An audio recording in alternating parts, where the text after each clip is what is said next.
AC three phase motor. AC three phase motor, single phase motor types, split phase induction motor, induction start, induction run motor. तो यह single phase AC motor है। एक phase मोटरों बहुत भिन्नता के साथ घरों में, कार्यालयों में, कृषि उद्योग और व्यापारिक प्रतिष्ठानों में उपयोग होती है। ये मोटरें सामान्यतः आंशिक अश्व शक्ति यानी फ्रैक्शनल हॉर्स पावर मोटरों के रूप में जानी जाती है, जो कि 1 HP से कम क्षमता की होती है। अधिकतर एक फेज मोटर इस श्रेणी में आती है। एक फेज मोटरें 1.5, 2, 3 और 10 HP तक के लिए भी बनाई जाती है, जो कि विशेष आवश्यकता के लिए होती है। अब बात करते हैं एक फेज मोटरें, उनकी संरचना व प्रारंभ करने की विधि के अनुसार विस्तृत रूप से कला विघटित यानी स्प्लिट फेज प्रेरण मोटर और कम्यूटेटर मोटर के लिए रूप में वर्गीकृत की गई है। कला विघटित प्रेरण मोटर आगे निम्न प्रकार वर्गीकृत की गई है। तो उसमें जो फर्स्ट आता है आपको resistance start induction run motor, यानी कि जो प्रतिरोध प्रारंभ प्रेरण चल motor resistance start induction run motor.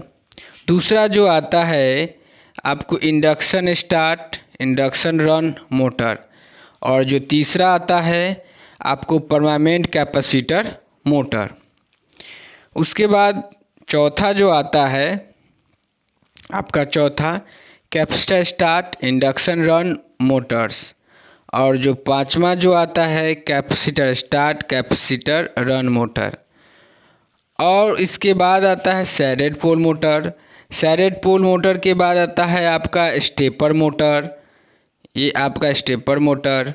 उसके बाद कम्यूटेटर मोटरें निम्न प्रकार से वर्गीकृत की गई है: रिपल्सन मोटर, सीरीज मोटर और कला विघटित प्रेरण मोटर और बहुफेज प्रेरण मोटर के परिचालन को मौलिक सिद्धांत समान है।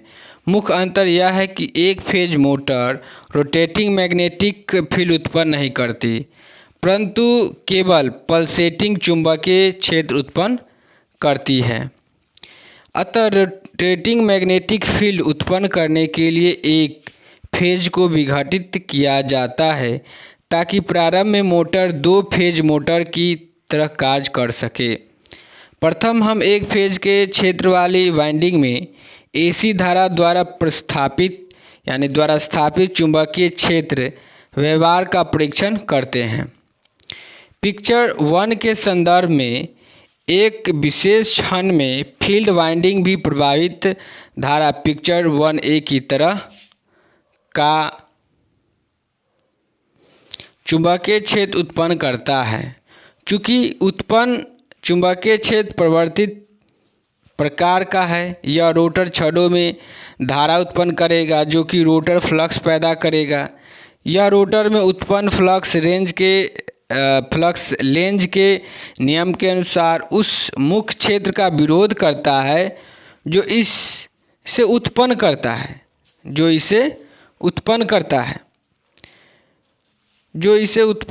है। इस सिद्धांत का उपयोग करते हुए रोटर के छड़ों में धारा की दिशा पिक्चर 1 में दर्शाए अनुसार ज्ञात की जाती है। इस प्रकार यह क्षेत्र व रोटर धारा के बीच टॉर्क उत्पन्न कर देती है। यह अनुमान लगाया जाता है कि रोटर के ऊपरी चालकों द्वारा नीचे की ओर टॉर्क उत्पन्न होता है और नीचे वाले रोटर चालक ऊपर की ओर टॉर्क उत्पन्न करते हैं, जिससे कि टॉर्क एक दूसरे को निरस्त करते हैं और परिणाम स्वरूप कोई घुमाव उत्पन्न नहीं होता है। पिक्चर 1B के अनुसार दूसरे क्षण में इनपुट सप्लाई में वोल्टेज अपनी ध्रुवता बदलती है। जो कि दिशा बदलकर मुख्य क्षेत्र उत्पन्न करती है। इस मुख्य क्षेत्र के ऊपर वाले चालक नीचे की ओर टॉर्क उत्पन्न करती है और नीचे वाले चालक ऊपर की ओर टॉर्क उत्पन्न करती है। परिणाम स्वरूप दोनों टॉर्क एक दूसरे को निरस्त कर देते हैं। इस स्थिति में भी रोटर में कोई गति उत्पन्न नहीं होती है। चूँकि क्षेत्र कम अधिक होने वाला पल्सेटिंग प्रकार का, इसलिए टॉर्क भी पल्सेटिंग प्रकार का उत्पन्न करता है, जिसके कारण सप्लाई के एक पूर्ण साइकिल के दौरान भी टॉर्क उत्पन्न नहीं होता है। यदि उपरोक्त परिस्थिति में रोटर को क्या किया जाए, रोटर को एक ओर धक्का दे दिया जाए तो यह उसी दिशा में घूमना प्रारंभ कर देगा और रोटर और स्टेटर फ्लक्स की प्रतिक्रिया स्वरूप यह उसी दिशा में टॉर्क उत्पन्न करने लगेगा, क्योंकि इस प्रभाव द्वारा एक कला विघटित मोटर को एक बार स्टार्ट करने के बाद केवल एक वाइंडिंग की आवश्यकता पड़ती है, जो रनिंग के दौरान सप्लाई से जुड़ी रहती है। यह स्पष्ट हो जाता है कि जब एक फेज वाली मोटर में केवल एक वाइंडिंग होती है तो मोटर स्वतः चालित होती है। मतलब एक फेज वाली मोटर जो होती है, एक फेज वाली मोटर में केवल एक वाइंडिंग होती है तो मोटर स्वचालित सेल्फ स्टार्टिंग नहीं होती है। यदि मुख्य क्षेत्र को पल्सेटिंग की अपेक्षा घूर्णमान बना दिया जाए तो रोटर में घूर्णमान टॉर्क उत्पन्न किया जा सकता है। Producing A rotating field from 290 out of phase field.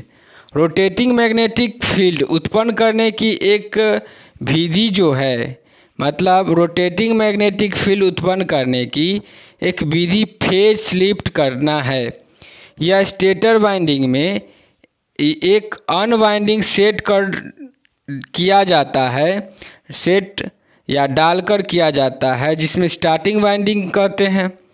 इस वाइंडिंग का मुख्य वाइंडिंग से भौतिक रूप से 90 डिग्री विद्युतीय डिग्री दूर रखा जाता है और इसमें धारा को मुख्य वाइंडिंग से 90 डिग्री दूर रखा जाता है। इस वाइंडिंग में धारा का मुख्य वाइंडिंग की धारा की कला से दूर रखने के लिए स्टार्टिंग वाइंडिंग का प्रतिघात रिएक्टेंस मुख्य वाइंडिंग में प्रतिघात से भिन्न रखा जाता है। यदि दोनों वाइंडिंग व स्टार्टिंग वाइंडिंग के द्वारा उत्पन्न परिणामी क्षेत्र प्रत्यावर्ती तो होगा परंतु घूमने वाला नहीं होगा और मोटर प्रारंभ नहीं होगा। अब इसमें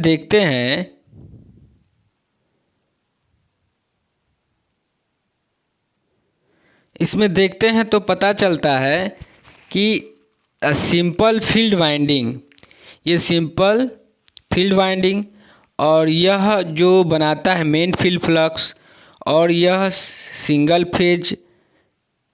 फेज एसी, और यह जो आपका रोटेटिंग फ्लक्स है, रोटेटिंग फ्लक्स, ये पॉजिटिव और ये प्लस, और यह यानी कि प्लस से निकलता है और पॉइंट से अंदर की ओर जाता है। और यहाँ पे जो आपका single phase AC supply, direction of torque, जो ये टॉर्क का जो डायरेक्शन है ऊपर की ओर होता है, टॉर्क का direction. Torque production in single phase motor with one winding during positive cycle of supply. अब यह स्क्वायरल केज जो रोटर है, स्क्वायरल केज रोटर, इसमें जो होता है यह सिंपली फील्ड वाइंडिंग है। सिंपली फील्ड वाइंडिंग, यह मेन फ्लक्स है आपका, main flux simple field winding, और ये रोटेटिंग फ्लक्स उत्पन्न होता है।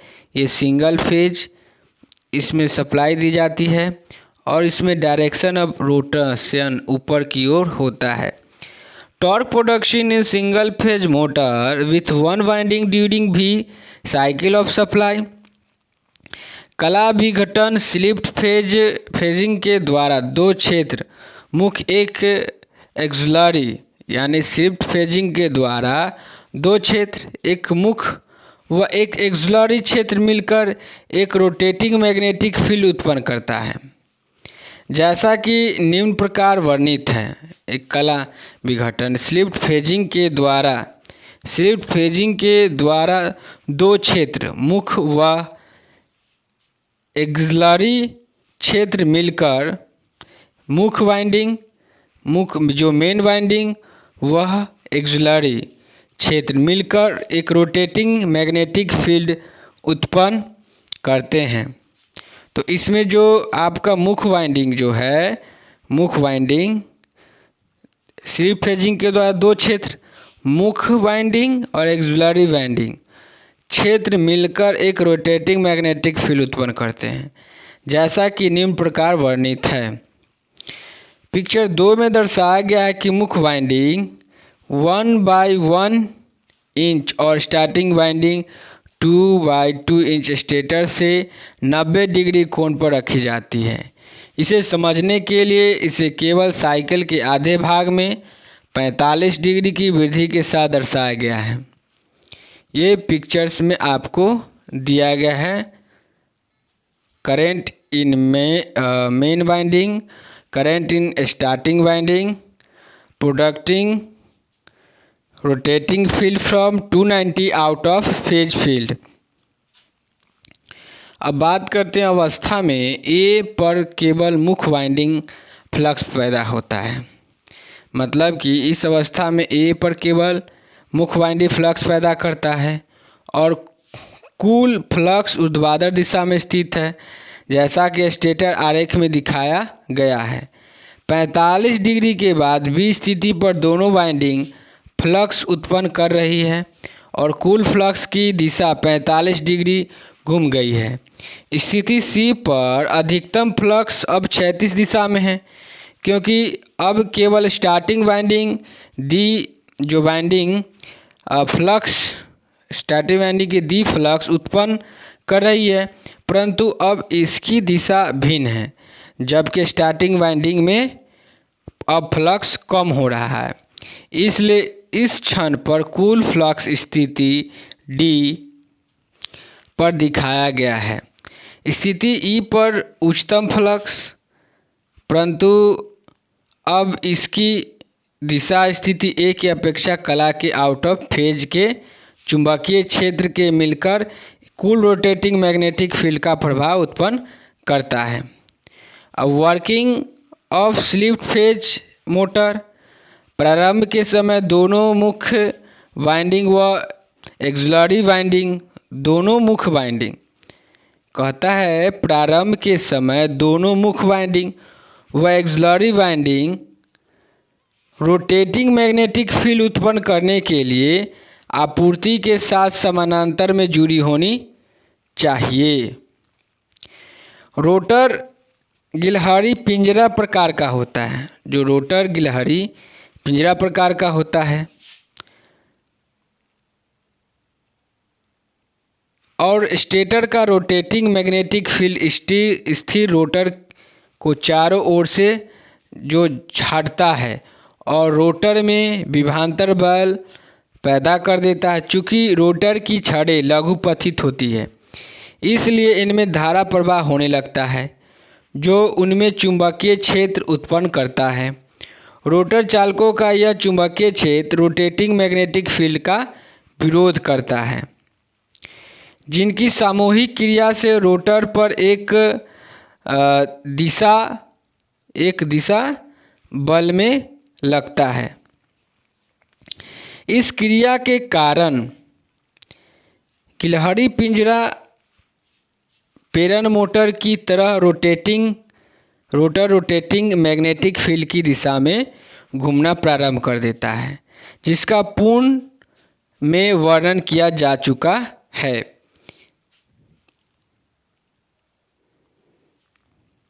इस प्रकार रोटर घूमना शुरू कर देता है इस प्रकार रोटर घूमना शुरू कर देता है। अब जबकि रोटर और स्टेटर क्षेत्र रोटेटिंग मैग्नेटिक फील्ड उत्पन्न करने लगे तो एक्सिलरी वाइंडिंग कहते हैं। मतलब अब जबकि रोटर और स्टेटर क्षेत्र रोटेटिंग मैग्नेटिक फील्ड उत्पन्न करने लगे, रोटर और स्टेटर क्षेत्र रोटेटिंग मैग्नेटिक फील्ड उत्पन्न करने लगे तो एक्सिलरी वाइंडिंग किसी यांत्रिक साधन से सप्लाई से अलग हो जाती है। कौन सा हो जाती है? एक्सिलरी वाइंडिंग अलग हो जाती है। प्रतिरोध स्टार्ट प्रेरण चल मोटर, यानी कि जो आपका इसमें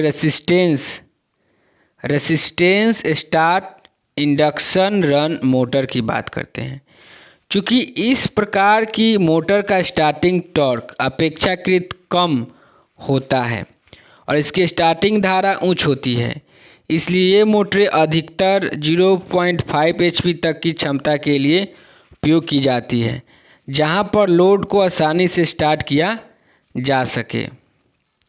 अब पिक्चर 3 है, इस मोटर के आवश्यक भाग दिखाए गए हैं। Main winding, running winding.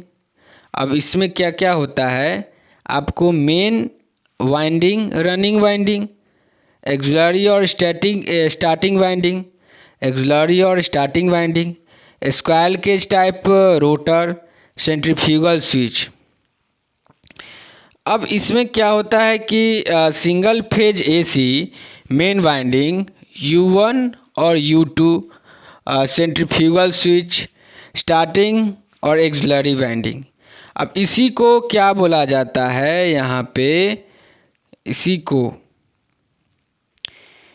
को स्टार्टिंग वाइंडिंग और एक्सिलरी वाइंडिंग बोला जाता है, और इसको मेन वाइंडिंग बोला जाता है, और इसको सेंट्रीफ्यूगल स्विच बोला जाता है। अब बात करते हैं resistance start induction run motor की। तो इसमें क्या होता है कि यह आपका फेज लाइन है और यह डिग्री बनाता है 15 डिग्री। जब स्टार्टिंग करंट, यह है स्टार्टिंग करंट और ये मेन करंट। स्टार्टिंग करंट का एंगल और मेन करंट का एंगल, और यहाँ से इसका जो वोल्टेज 40 डिग्री डिफरेंस करता है। इस तरह से एक एंगल बनाता है, और यह जो आपका लाइन करंट है। Phasor diagram at the instant of starting, इसका फेजर डायग्राम है।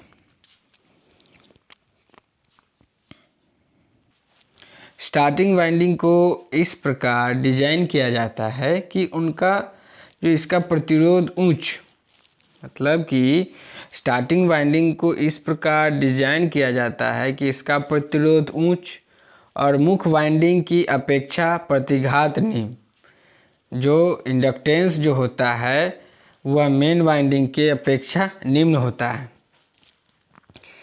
यह सहायक वाइंडिंग के पतले चालकों को अपना कर किया जाता है, जबकि मुख्य वाइंडिंग के चालक मोटे होते हैं। मुख्य कुंडल के चारों ओर लोहा अधिक होता है, जिसके कारण इसका प्रकत्व अधिक होता है, और यह वाइंडिंग को स्टेटर पर खांचों में गहराई में रखकर किया जाता है। इससे यह स्पष्ट हो जाता है कि धारा पिक्चर 3b के दर्शाए अनुसार विघटित हो जाती है। स्टार्टिंग धारा, starting current, I start supply वोल्टता V लाइन से 15 डिग्री पश्चिमगामी होती है, और मुख्य वाइंडिंग धारा आई मेन मुख्य वोल्टेज लगभग 40 डिग्री पश्चिमगामी होता है। इस प्रकार यह धाराएं समय अंतराल में अलग अलग होती है और इनके चुंबकीय क्षेत्र मिलकर रोटेटिंग मैग्नेटिक फील्ड उत्पन्न करता है। जब मोटर अपनी तुल्यकालिक चाल की, सिंक्रोनस चाल की लगभग 75 से 80% चाल प्राप्त कर लेती है तो प्रारंभ वाइंडिंग को, स्टार्टिंग वाइंडिंग को एक अभिकेंद्रीय स्विच से खोल जाती है, मतलब एक सेंट्रीफ्यूगल स्विच से खुल जाती है और मोटर लगातार एक फेज मोटर के रूप में चलती रहती है।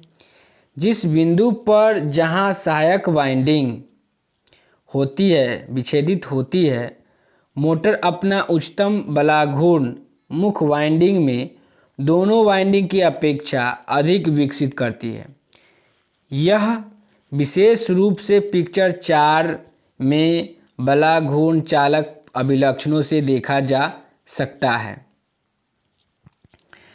अब यह पिक्चर्स में दिया गया है कि टॉर्क किस तरह से ये आपका टॉर्क बढ़ रहा है।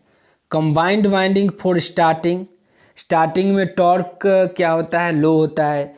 फिर जब स्विचेज ऑपरेटेड होता है, यानी कि जब बात करते हैं हम टॉर्क की, तो टॉर्क स्टार्टिंग में क्या होता है, 0 होता है।